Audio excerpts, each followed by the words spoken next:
আপনি দেখবেন আপনার স্ত্রীকে আজকে গিয়ে জিজ্ঞেস করবেন, আপনি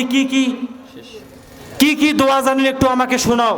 আপনার স্ত্রী কিন্তু বেশি দোয়া পাঠ করতে পারবে না, সূরা কিরাত পাঠ করতে পারবে না, কিন্তু পাশের বাড়িতে বিবাহ হচ্ছে, দেখবেন যে ওখানে গিয়ে 10 থেকে 20টি অথবা 50টি গীত সে একাই বলে দিয়েছে।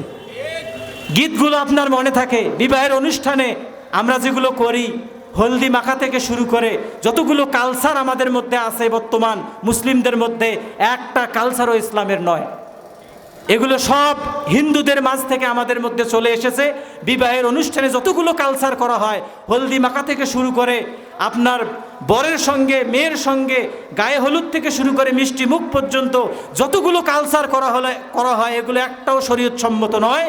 আপনার স্ত্রীকে বারণ করবেন কোনো বিবাহের বাড়িতে গিয়ে যেন সে কোমর দুলিয়ে নাচে না, সে গীত না বলে, কারণ তার সূরা মুখস্থ করতে সে পারে না, দোয়া কালাম মুখস্থ করতে পারে না, কিন্তু ঠিকই বিবাহের বাড়িতে গিয়ে কয়েকটা গীত বলতে পারে। আল্লাহ রাব্বুল আলামিন যেন, মা বোনেরা আমার প্রতি অনেক ক্ষেপে যাবেন, আমি বলতেছি আসলে আপনাদের খেপার জন্য অথবা আপনাদের বিরুদ্ধে আমি নই।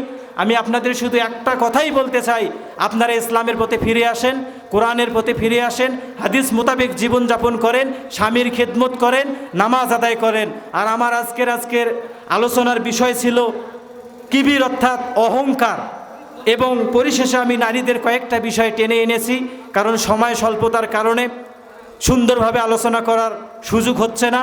আল্লাহ রাব্বুল আলামিন আমরা যা শুনেছি বক্তা শ্রোতা উভয়কে আমল করার তৌফিক দান করুক। আমরা সকলে পাঠ করি আল্লাহুম্মা আমিন। সুবহানাকা আল্লাহুম্মা ওয়া বিহামদিকা আশহাদু আল্লা ইলাহা ইল্লা আনতা আস্তাগফিরুকা ওয়া আতুবু ইলাইক। আসসালামু আলাইকুম ওয়া রাহমাতুল্লাহি ওয়া বারাকাতুহু।